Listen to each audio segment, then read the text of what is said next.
seorang mantan anggota DPRD Klungkung dilaporkan karena diduga menjadi calo CPNS. Padahal saat ini tersangka belum selesai menjalani masa hukumannya atas kasus korupsi yang menjeratnya.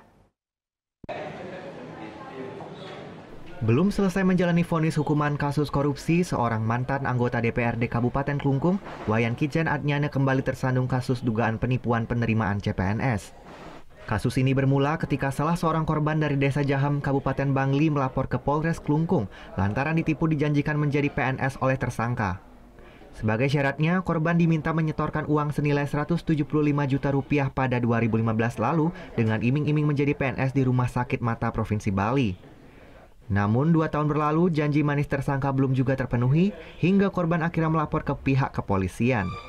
Saat ini kasus dugaan penipuan ini pun telah dilimpahkan oleh penyidik kepada Kejaksaan Negeri Klungkung. Kasus penipuan penggelapan CPNS yang korbannya berasal dari Bangli. Tersangkanya itu siapa? Tersangkanya mantan anggota dewan yang dulu pernah masa baktinya ada di Klungkung.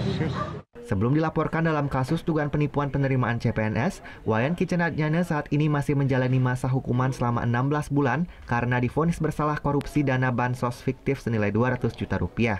Dikatakan di sini kan penipuan. Saya kan sudah ditipu juga oleh orang pusat. Oh gitu, khawatir melaporkan orang pusat. Orang pusat ini kan baru ini katanya sudah disidik di Polres. Sejauh mana perkembangan laporannya nih, Pak? Jadi yang dalam keadaan sebagai narapidana tidak tahu.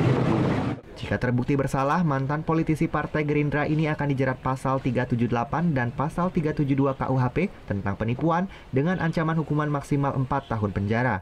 Kadek Martana melaporkan untuk NET.